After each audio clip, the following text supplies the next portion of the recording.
사도신경으로 우리의 신앙을 고백하겠습니다. 전능하사 천지를 만드신 하나님 아버지를 내가 믿사오며 그 외아들 우리 주 예수 그리스도를 믿사오니 이는 성령으로 잉태하사 동정녀 마리아에게 나시고 본디오 빌라도에게 고난을 받으사 십자가에 못 박혀 죽으시고 장사한 지 사흘 만에 죽은 자 가운데서 다시 살아나시며 하늘에 오르사 전능하신 하나님 우편에 앉아 계시다가 저리로서 산자와 죽은 자를 심판하러 오시리라. 성령을 믿사오며 거룩한 공예와 성도가 서로 교통하는 것과 죄를 사하여 주시는 것과 몸이 다시 사는 것과 영원히 사는 것을 믿사옵나이다. 아멘. 찬송가 312장 너 하나님께 이끌리어 다 함께 찬양하시겠습니다.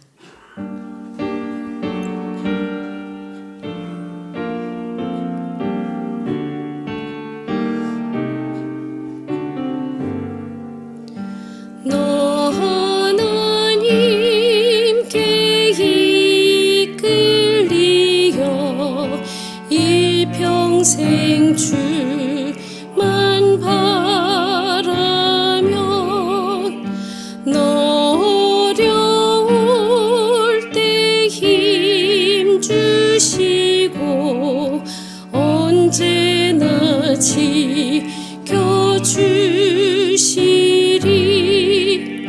주 크신 사랑 믿는 자 그 반석 위에 서리라. 너 설레는 맘 가다듬고 희망 중 기다리면서 그 은혜로 신 주의 뜻과 사랑에 만족하여라. 우리를 불러주신 주 마음에 소원하신다.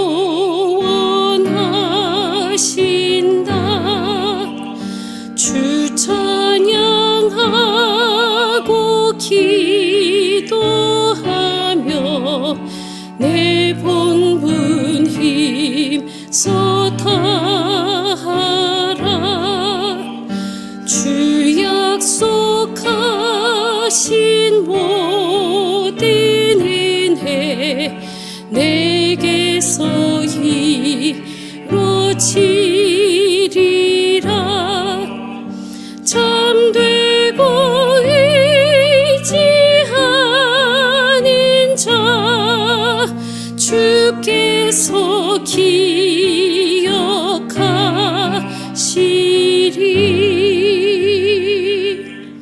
아멘.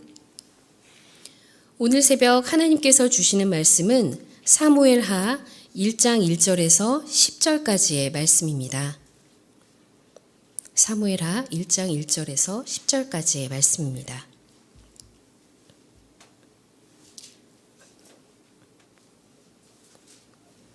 네, 다 찾으셨으면 말씀을 한 구절씩 교독하겠습니다. 마지막 절 10절은 함께 한 목소리로 읽도록 하겠습니다. 사울이 죽은 후에 다윗이 아말렉 사람을 쳐 죽이고 돌아와 다윗이 시글락에서 이틀을 머물더니 사흘째 되는 날에 한 사람이 사울의 진영에서 나왔는데 그의 옷은 찢어졌고 머리에는 흙이 있더라. 그가 다윗에게 나와 땅에 엎드려 절하매 다윗이 그에게 묻되 너는 어디서 왔느냐 하니 대답하되 이스라엘 진영에서 도망하여 왔나이다 하니라. 다윗이 그에게 이르되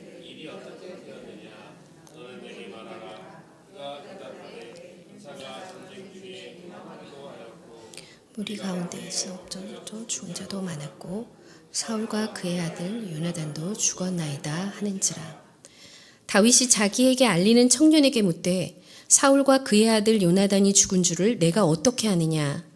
그에게 알리는 청년이 이르되 산에 올라가 보니 사울이 자기 창에 기대고 병거와 기병은 그를 급히 따르는데 사울이 뒤로 돌아 나를 보고 부르시기로 내가 대답하되 내가 여기 있나이다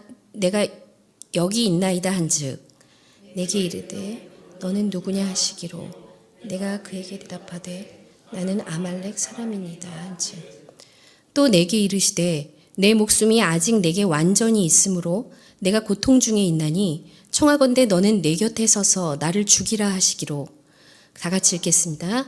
그가 엎드려진 후에는 살 수 없는 줄을 내가 알고 그의 곁에 서서 죽이고 그의 머리에 있는 왕관과 팔에 있는 고리를 벗겨서 내 주께로 가져왔나이다 하니라.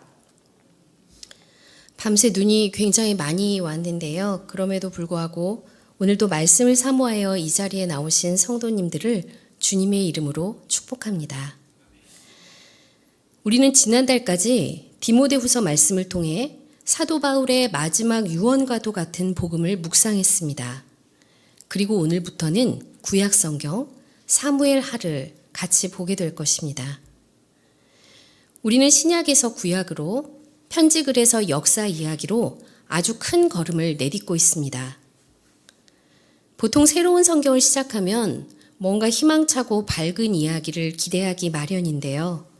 오늘 우리는 사무엘 하의 첫 문을 열자마자 안타깝게도 매우 어둡고 비극적인 냄새가 진동하는 죽음의 현장을 마주하게 됩니다. 성도 여러분, 오늘 본문 1장 1절을 깊이 이해하기 위해서는 우리가 읽지는 않았지만 바로 앞장인 사무엘상 31장과 상황을 연결해서 보아야 합니다. 지금 이스라엘의 상황은 그야말로 폭풍 전야가 아니라 폭풍이 휩쓸고 간 폐허와 같습니다. 북쪽 길보아 산에서는 한바탕 블레셋과의 처참한 전쟁이 벌어졌었습니다. 그 결과는 끔찍했습니다. 이스라엘 군대는 전멸했고 그토록 강해 보였던 사울 왕과 다윗의 둘도 없는 친구 요나단이 전사했습니다. 매우 절망적인 상황입니다. 이 시각 우리의 주인공 다윗은 어디에 있을까요? 1절 말씀을 보겠습니다.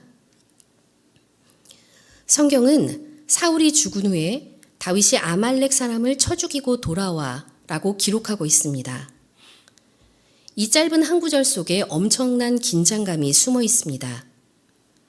지금 다윗은 전쟁터에 없습니다. 사울 왕의 추격을 피해 블레셋 땅 시글락이라는 곳에 피신해 있었습니다. 그런데 다윗이 잠깐 자리를 비운 사이 아말렉 도적대가 다윗의 마을을 습격해 부녀자들을 다 끌고 간 사건이 벌어졌습니다. 다윗은 며칠 밤낮을 쫓아가 사투를 벌이고 겨우 가족들을 되찾아 막 돌아온 상황이었습니다. 한번 상상해 볼까요? 다윗과 그의 부하들은 지금 몸도 마음도 녹초가 되어 있습니다. 그들은 승리하고 돌아왔지만 불안한 마음을 떨칠 수가 없었습니다. 북쪽 전쟁은 어떻게 되었을까? 사울 왕은 또 어떻게 되었을까? 시글락 캠프에는 무거운 침묵과 긴장감이 감돌고 있었을 것입니다. 바로 그때였습니다. 저 멀리 사울이 있는 전쟁터 쪽에서 한 청년이 다윗을 향해 숨을 헐떡이며 달려옵니다. 그 사람의 손에는 무엇인가 번쩍이는 것이 들려 있습니다. 오늘 말씀은 이 정체불명의 청년이 들고 온 충격적인 소식과 피 묻은 왕관에 대한 이야기라고 할 수 있습니다. 2절을 함께 보겠습니다. 다윗 앞에 헐떡이며 도착한 이 사람의 행색을 한번 주목해 보시기 바랍니다. 옷은 찢어졌고 머리에는 흙이 있더라. 성경에서 옷을 찢고 머리에 재를 뿌리는 행위는 나라가 망했거나 부모님이 돌아가셨을 때와 같은 상황에서 극도의 슬픔을 표현하는 행동입니다. 겉모습만 보면 그는 나라를 잃은 슬픔에 잠겨서 다윗에게 이 비보를 전하러 온 충신처럼 보입니다. 그는 다윗 앞에 오자마자 땅에 엎드려 절을 합니다. 다윗을 이미 이스라엘의 새로운 왕으로 인정하고 대우한다는 뜻입니다. 다윗이 묻습니다. 너는 어디서 왔느냐? 그가 대답합니다. 이스라엘 군대 진영에서 가까스로 도망쳐 나왔습니다. 그리고 이어 청천벽력 같은 소식을 전합니다. 이스라엘 군대는 패했고 많은 사람이 죽었으며 사울 왕과 요나단도 죽었습니다. 다윗은 귀를 의심했습니다. 다윗은 떨리는 목소리로 다시 묻습니다. 사울과 요나단이 죽은 것을 내가 어떻게 아느냐? 다윗은 아마 팩트를 확인하고 싶었을 것입니다. 그러나 이 질문에 대해 청년은 팩트가 아닌 자신이 각색한 소설을 쓰기 시작합니다. 여기서부터 이 청년의 아주 긴 이야기, 욕망의 시나리오가 시작됩니다. 6절을 한번 주목해서 보겠습니다. 내가 우연히 길보아 산에 올라가 보니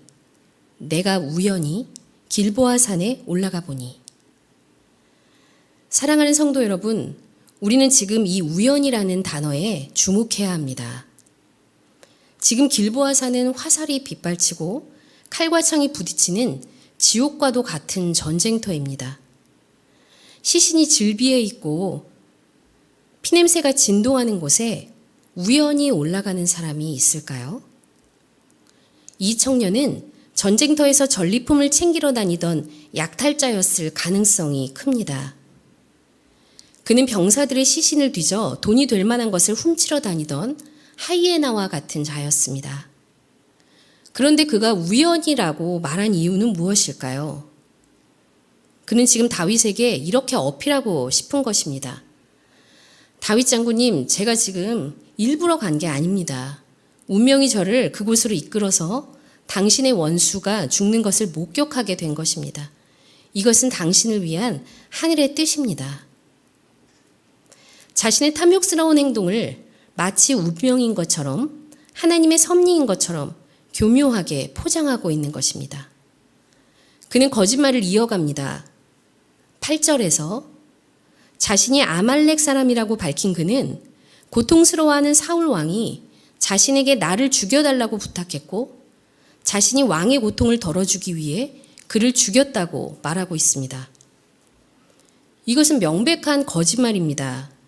우리가 아는 사무엘상 31장의 기록에 따르면 사울은 무기 든 자에게 죽여달라고 했지만 거절당하자 스스로 칼 위에 엎드러져 자결했습니다. 그런데 왜 이 청년은 내가 사울을 죽였다라고 거짓말을 했을까요? 그는 다윗과 사울의 관계를 세상적인 눈으로만 판단했습니다. 그는 사울의 죽음이라는 이스라엘의 거대한 비극을 자신의 인생을 역전시킬 출세의 기회로만 보았습니다. 왕의 죽음조차, 한 나라의 멸망조차 자신의 이익을 위해 철저히 이용하려 했습니다. 성경은 이것이 바로 아말렉의 길이라고 말씀합니다. 드디어 이 청년의 시나리오에 클라이맥스가 나옵니다. 10절 끝부분을 한번 같이 보겠습니다. 그는 매우 자랑스럽게 말합니다. 내 주여 보소서, 왕의 관과 팔찌를 가져왔나이다. 성도 여러분, 이 장면을 한번 상상해 보시기 바랍니다. 아말렉 청년의 손에 들린 왕관은 이스라엘의 초대왕 사울이 쓰던 금관입니다. 하지만 지금 그 왕관에는 사울의 피가 묻어 있고 전쟁터에 흙먼지가 묻어 있습니다. 청년은 매우 자랑스럽게 마치 자신이 개선 장군이 된 것처럼 이 왕관을 다윗에게 내밉니다. 그의 표정은 기대에 차 있습니다. 자, 받으십시오. 10년 동안 당신을 괴롭히던 사울은 죽었습니다. 제가 그 증거를 가져왔습니다. 이제 당신은 힘들이지 않고 이 왕관을 쓰실 수 있게 되었습니다. 하나님께서 당신을 위해 원수를 처리해 주셨습니다. 복잡하게 생각하지 말고 그냥 이 왕관을 받으십시오. 얼핏 보면 이것은 기도의 응답 같고 하나님의 축복 같습니다. 다윗이 그토록 기다리던 왕의 자리가 눈앞에 펼쳐지고 있으니까요. 그러나 성도 여러분, 이것은 축복이 아니라 무서운 시험입니다. 왜냐하면 이 왕관은 하나님이 주신 방법으로 온 것이 아니기 때문입니다. 거짓과 살인, 그리고 기회주의라는 아말렉의 손을 통해 배달된 왕관입니다. 사랑하는 성도 여러분, 오늘 본문은 이 아말렉 청년이 다윗 앞에 왕관을 내밀고 서 있는 장면에서 멈춥니다. 그런데 이 장면, 성경 어디선가 많이 본 것 같지 않으신가요? 구약의 역사를 관통해서 신약으로 넘어가면 이 장면은 훗날 광야에서 예수님이 받으셨던 시험을 떠오르게 합니다. 마태복음 4장에서 사탄은 예수님을 지극히 높은 산으로 데려가 천하만국의 영광을 보여주며 말합니다. 내게 절 한 번만 해. 그러면 이 모든 것을 줄게. 십자가도 질 필요 없고 고난도 받을 필요 없어. 쉬운 길, 지름길로 가자. 오늘 본문의 아말렉 청년이 바로 그 역할을 하고 있습니다. 그는 피 묻은 왕관을 내밀며 다윗을 유혹합니다. 고난은 생략하고 영광만 취하십시오. 과정은 무시하고 결과만 얻으십시오.